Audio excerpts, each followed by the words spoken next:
For the first time ever, the whole family unit is gonna be together on the road, okay? We're gonna be at the festival, the Farm Where You Live festival down in Spartanburg, South Carolina this weekend, and you can ask me about things like this.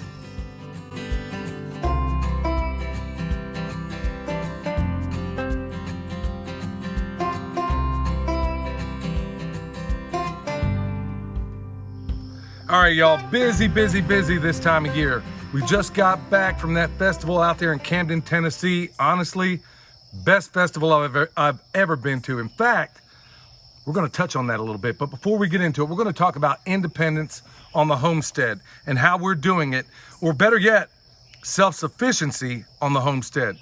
Okay, right off, let's just kind of give you an update, and then we're gonna go into specifics and how you can do it and how you can cut and paste what you need out of this model. Okay, this is my own little invention for Expellier, and I'm not quite ready to reveal it, but when I do, those of you out there that are training trees are gonna be like, wow, that's pretty doggone simple. So that's gonna be earth-changing for that type of method. Okay, now what do we got through here? We've talked about it before, and if it were in the winter, you could see it better, but right now, we're in the summer, okay? What do we have? A while back, we told you this whole piece of ground was jacked up. In order to fix it, we put in buckwheat and cowpea, which you can see basically taking over. Do you see any weeds popping up out of here? Nope. So it's doing exactly what we said it was gonna do, y'all. We don't do a whole lot of, look, when we do things that are theoretical, we tell you about it, but that's not theoretical. Let's go up here and talk. All right, independence on the homestead. That's really the theme of today's. But you gotta be able to work on the homestead. Look, if you can see, we are working up the side of a doggone mountain. But here's the most important thing to take away. We couldn't do anything here if it weren't accessible. So there's the debate in permaculture. What do you work with first, water or access? I'm a big fan of access. How you position those, that's your business. But if we didn't have, essentially, this path that you see me walking on right now, this is a terrace. And it's a walking terrace. It's not used the way other terraces are, but we'll have a series of them up the mountain. Now, why am I even telling you this? Because here in a couple of months, one of the biggest questions we get is, how do we build swales? How do we do terraces? How do we put in ponds? How do we do these different earthworks? Well, guess what? You're gonna have access to the most comprehensive swale and some earthworks class in the United States. The best thing available. It'll be affordable as it can be made, but we are trying to get as many people trained to know how to do all this stuff. So in this area, what you're gonna wind up having, and this is all into the theme of this video, is all the way up the side of this mountain, you're gonna have fruit trees, you're gonna have food forests, you're gonna have all these things that are edible. We got mullein already popping up out of here. We didn't plant that. It's just in the landscape and it couldn't express itself because the soil and the thorns were all jacked up. Now, as you can see, by and large, the only thing coming up in this area is what we planted. That's exactly what we wanted to do. We massaged the landscape, we sculpted it, came in afterwards, and we put in what we wanted to see grow. So the only thing, we don't see any silvergrass popping up. We don't see any of the things we don't want popping up except what's popping up, which basically up to this point is buckwheat and cowpea, a little bit of buckwheat and cowpea up here, and then on up in the shaded spots, what do you see? Well, you can't see it, but I can. There is a mountain of clover up there. That's exactly what we want to condition that soil. Now, we're gonna move on down and we're gonna talk about more of the independence on the farmstead. All right, if you were to ask me the #1 place where most homesteaders are missing the boat, it's perennial crops. And I get it. Look, I understand, okay? Most of us go out there, we plant a bunch of annuals, and then if we're smart, we'll go ahead and can them or preserve them some kind of way. But don't miss the best opportunity imaginable, and that's perennial crops. And in many ways, most homesteads, and I don't understand this, for the most part, most homesteads don't even have fruit trees out here. Check out this apple right here, Arkansas Black. In close proximity, probably a little bit too close, but we kind of have to be in this environment. We got a blueberry right next to it. What's surrounding it? It's coming up out of a sea right down here. It's coming out of a sea of yarrow. Michelle, what else is in here? We've got some thyme, and yarrow can be invasive, so you're gonna have to pull it back, just rip it out for just to allow a little more space for like the blueberry, the thyme. We have a little bit of parsley here going to seed. Now in the book, The Independent Farmstead, everything surrounds itself around the family milk cow. That's wonderful. If you want to get up every day and you want to go through the process of milking, she won't have it. No. She won't have it. And there's a whole, that's probably a video unto itself. But for us, the center of just about everything for us is our perennial crops. So we have an abundance of every kind of fruit tree you can imagine. And right here in this food forest system, we have abundance of a lot of other things, especially this ground cover. She came up, look y'all, you don't even understand how much she comes up with because I can't ever get her on video. But now, thanks to you out there, I got her. So let's get down here and talk about it. This is a food forest, which means just like any healthy forest, we are replicating all 7 layers to some extent or another, okay? Now look around us, y'all. This was nothing. Things are blowing up in this area. Got a black locust over here, which is putting atmospheric nitrogen down into the soil for the benefit of all the fruit trees around it, some of which we're standing around, you dig? We also have this ground cover, and that's what I'm going to cover right now. So most people will think of a ground cover and they think, okay, I need to have a ground cover and leave it at that. She had a brilliant idea, and what was it? Okay, first of all, I was ordering fruit trees, and he said, order whatever you want. So I ordered whatever I wanted, which included about 75 strawberry plants. And then he proceeded to get upset with me because I ordered strawberries. But he's not upset anymore. Yeah, I'm singing a different tune, y'all, because I thought, come on, man, really? I mean, I was thinking of something else, but that's her genius. And that's why when you have 3 legit permaculture designers on one property, we can sometimes get in each other's way. But then there's also a time where I have to learn, we all have to learn to stay out of each other's way. And this is where she really shines, even though she doesn't talk about it very much. Okay, y'all, in a nutshell, you put in these, what, last winter? Last fall? These strawberries? The year before that. The fall before that. Okay.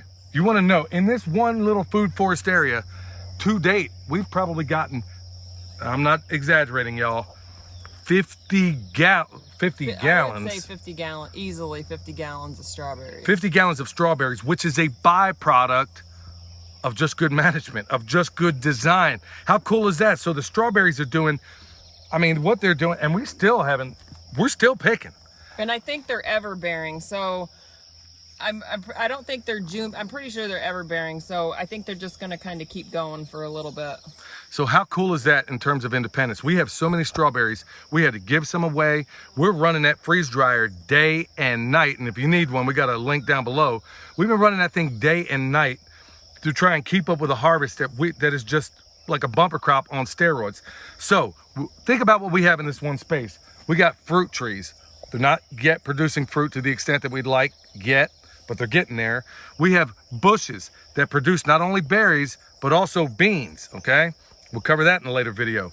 We have a ground cover that is producing on steroids, like in a way we can't even imagine, and it's all happening. So look, this is how you can make your place productive.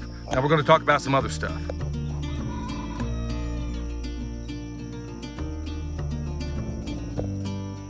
All the way through this emerging food forest, we have everything you can imagine, honey. Feel free to speak up anywhere you like. Here's some hyssop.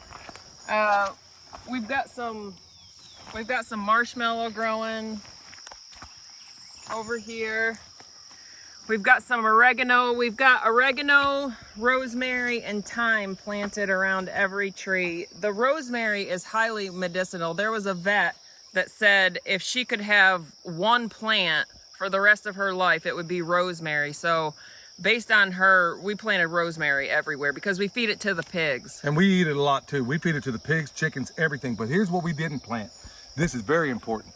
This is that 8th layer of the forest that very few people talk about. You see that? Those are mushrooms, obviously. Mushrooms are also the teeth of the forest. They're the mouth of the forest. They're breaking down all these wood chips. And you know what else it is?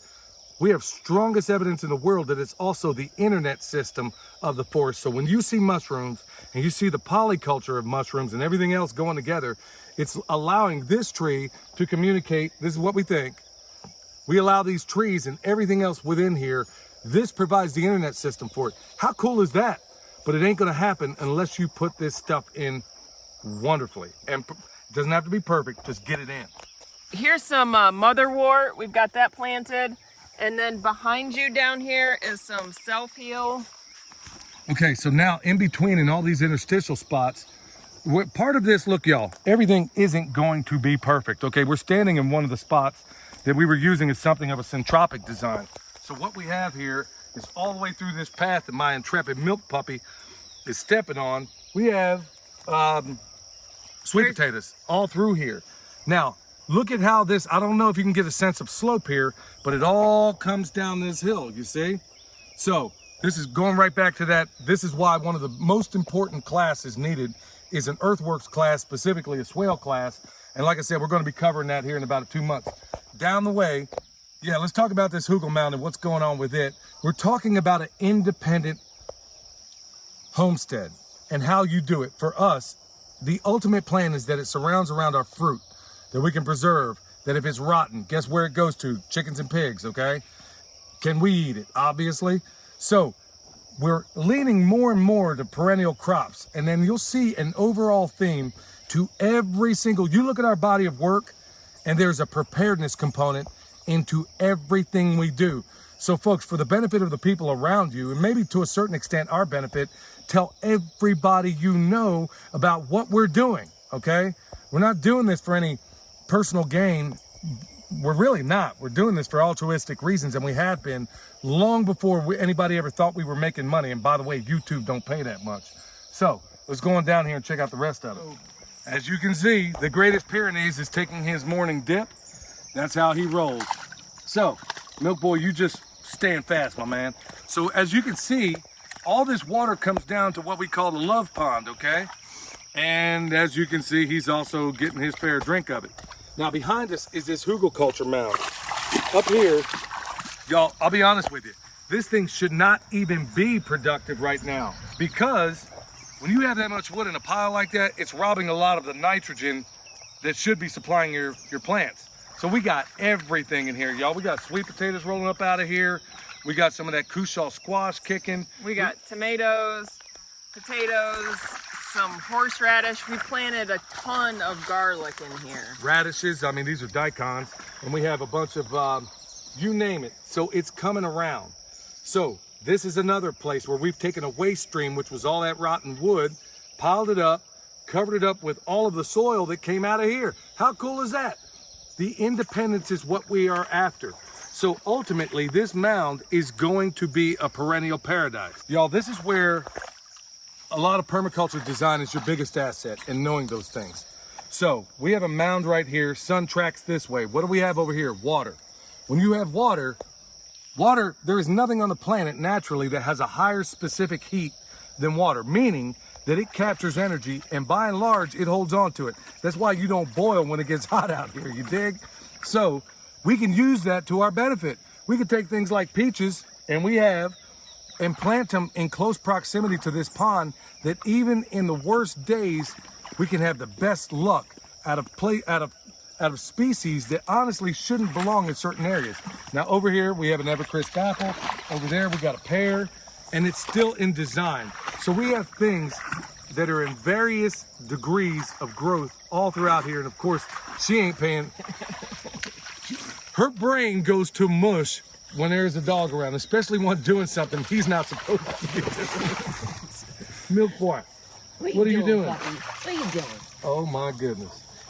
You're a good boy. You're a good puppy.